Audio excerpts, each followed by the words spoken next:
안녕하세요. 시니어 라이프 비즈니스를 연구하는 최학입니다. 이번 시간에는 시니어 라이프 키워드 중에 시간 중에서 두 번째 시간으로 노후 준비 그리고 인생 조언이라는 것에 대해서 살펴보도록 하겠습니다.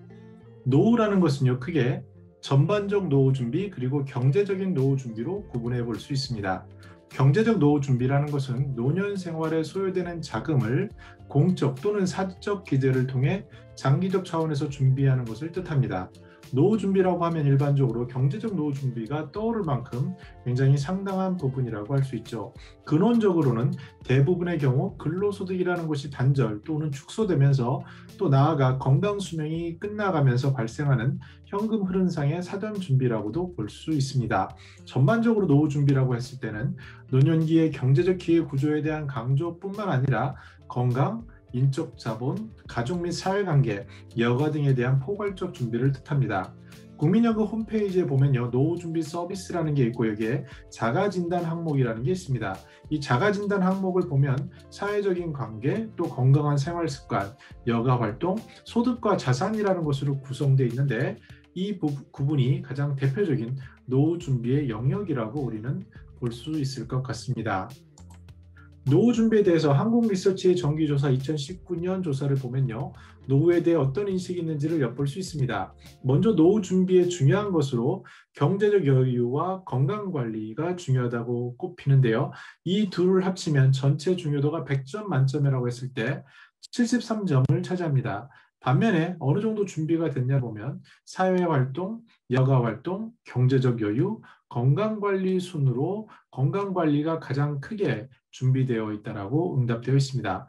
그나마 100명 기준으로 가장 높은 건강관리도 52%만 하고 있고요. 나머지 48%는 그렇지 못한 상황입니다. 가장 중요한 경제적 여유에 대해서는 44%만이 준비되어 있다고 응답했고요. 노후 준비에 대해서 어려운 점이 뭐냐 이 질문에 대해서는 소득이 불안정하다, 또 은퇴 생활에 대한 정보가 부족하다, 이런 것이 전 연령에 걸쳐서 어려운 점으로 나타나고 있습니다. 60세 이상의 경우에 28% 정도가 정보 부족을 어려운 사유로 꼽고 있는데요. 노후 준비 정책으로 기대하는 것은 일자리 그리고 공적연금, 이러한 것들이 50 플러스 세대에게 필요한 정책으로 나타나고 있습니다. 노후 준비의 두 번째 특징으로는요, 부족한 생활비를 들 수 있습니다. 서울시의 복지실태조사에 따르면 노후를 준비하지 못한 가구의 경우에 부족한 생활비를 마련하는 방법에 대해서 소득 활동을 하겠다, 그리고 부동산을 매각하겠다, 저축 예금, 그리고 전세나 월세 규모 축소의 순으로 답하고 있습니다. 노후에 있어서 부동산이 자산과 시간에 미치는 영향력이 거의 70%에서 80% 되는데요. 이것을 감안해 보면 부동산 매각이나 전세나 월세 규모 축소라고 말한 47% 이것에 대해서 우리가 주목할 필요가 있어 보입니다. 일반적으로 노후 준비에 대해서 일반인이 돈에 대한 착각이 있다고 알려져 있는데요. 주요한 착각으로는 나는 한없이 돈을 벌 수 있을 거라고 생각하는 점, 또 연금이 젊었을 때는 필요하다는 걸 체감하지 못하는 것, 그리고 자녀 지원을 하느라고 노후 준비를 하지 못하는 것, 또 자녀가 노후를 책임져 줄 것이라고 생각하는 것, 그리고 이 나이에 무언가를 배우기에는 늦었다라고 생각하는 점들을 흔히 하는 착각이라고, 돈에 대한 착각이라고 말하고 있습니다.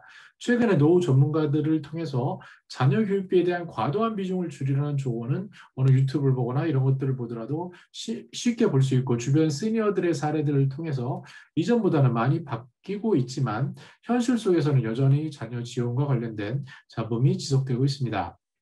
전문가들은요, 돈에 대해서 은퇴 그 생활 기간이 뭔지 파악을 하고요. 돈에 대한 계획을 세울 때 내가 앞으로 은퇴 생활 기간이 얼마일지, 또 생활비 규모를 예측을 하고, 그리고 공적연금 수령 기간 동안에 그 소득은 얼마인지를 파악하고, 소득 공백 기간이 있잖아요. 공적연금 받기 전까지 그 기간을 점검하고, 또 퇴직 후에 돈에 대한 생산성 향상을 위한 배움을 지속하라고 조언하고 있습니다.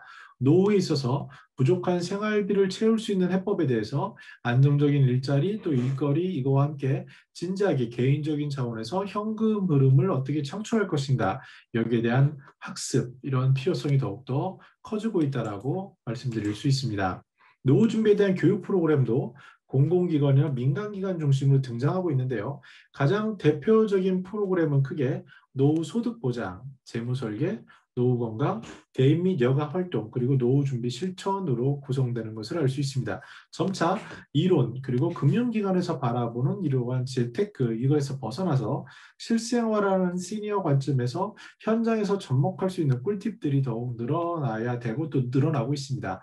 무엇보다 상대적으로 낮았던 금융 리터러시, 금융에 대한 이해력이겠죠. 그 독해력, 이것이 다양한 콘텐츠의 등장과 학습으로 그나마 높아지고 있는 것은 다행입니다.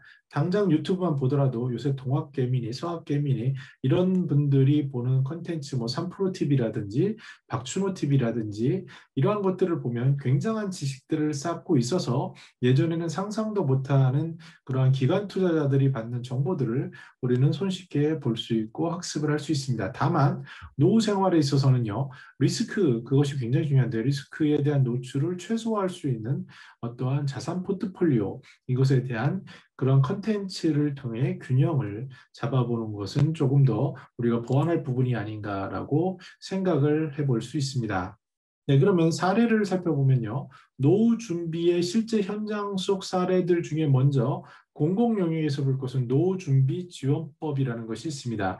이런 제도적인 장치가 준비되어 있는데요. 특히 노후 준비 지원법 제5조 기본계획의 수립에 의하면 정부는 5년마다 노후 준비 지원에 대한 기본계획을 수립, 실행해야 한다라고 명시하고 있습니다. 1차 5개년 기본계획은 2015년에 발표된 바가 있습니다. 이에 따라서 정부는 60세 정년 의무화, 또 공적연금의 다중체계 구축, 여가활동 및 가족관계 향상 프로그램 등으로 확대 운영하고 있습니다. 즉 이제 1차로서 시작되고 있다고 보여지는데요. 지자체 복지 서비스와 전문기관이 연계해서 진단하고 상담 교육을 제공하는 신중년 특화 시범 사업도 진행하고 있습니다. 또한 생활설계 노후 준비 서비스 방안에 따르면요.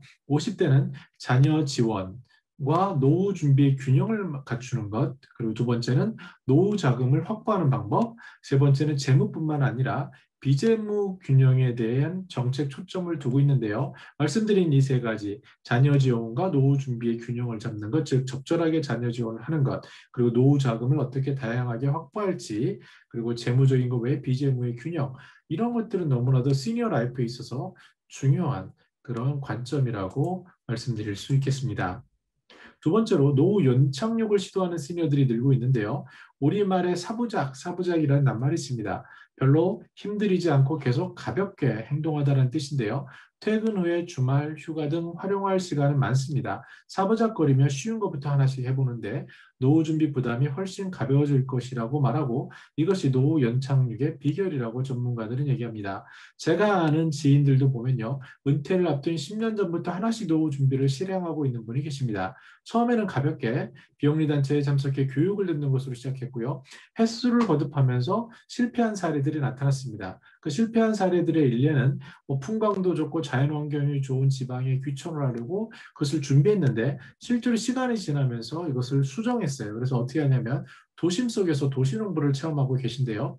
현직도 굉장히 충실하시지만 출근 전후, 퇴근 이후, 주말에는 다양한 실험들을 이웃들과 하고 있는데 그 과정 속에서 필요한 자격증, 체험 이런 것들을 병행합니다. 사부작 하면서 또 다른 지인은요. 퇴직 전 10년 전부터 나는 매년 한 가지씩 일을 할 거야라고 계획을 세웠어요.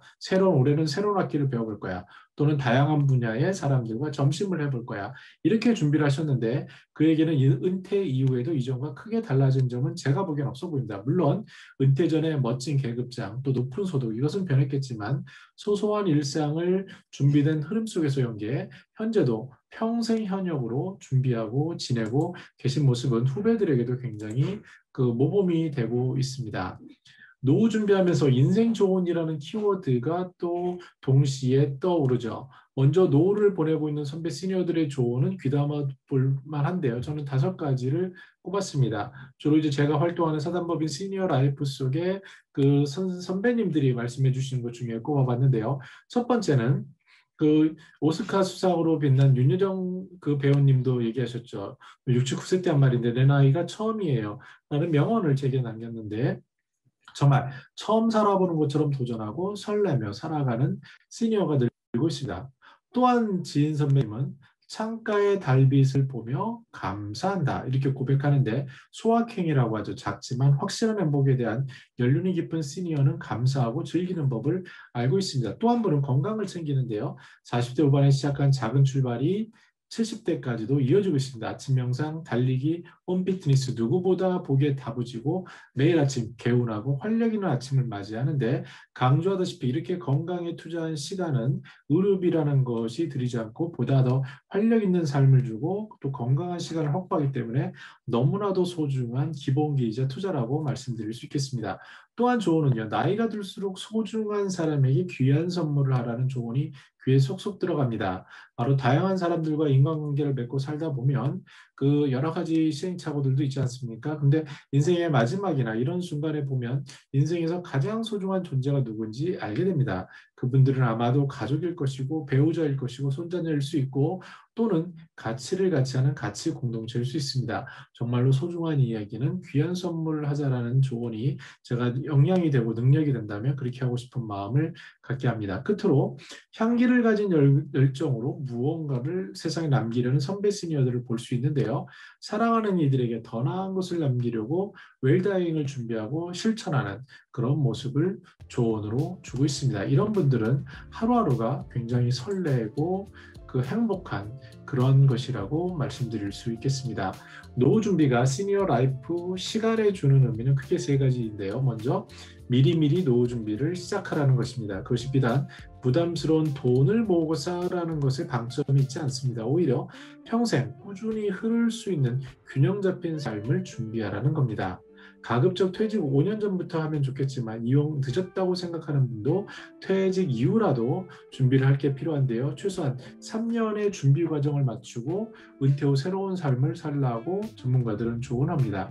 미국에서도 교육하고 일하고 휴식하는 단계 이런 것이 계속 반복되면서 인생이 엠막이 되는데요. 그것을 고려한다면 일단 퇴직 후에 은퇴 후에는 충분히 쉬고 그 다음에 노후 준비를 고민하는 그런 3년의 시간을 갖는 것도 현명해 보입니다. 둘째는 사부작 하라는 건데요. 천천히 작은 것부터 해봐야 합니다. 작게 해봐야 혹시라도 있을 수 있는 큰 실수를 줄일 수 있습니다. 끝으로 삶은 단절되는 것이 아니라는 점을 명심할 필요가 있습니다. 중단된 삶이 아니라 평생 현역, 평생 관계, 평생 활동이어야 합니다. 웰다잉을 준비하고 그 이후까지 이어지는 지속적인 흔적이 있는 삶이 되는 것이 바로 노후 준비가 아닐까 생각해 보았습니다. 네, 다음 시간에는 우리가 이 시니어 라이프 시간 키워드 중에서 독거노인 1인 가구에 대해서 생각해 보도록 하겠습니다. 저는 더 나은 시니어 삶 공동체를 연구합니다. 감사합니다.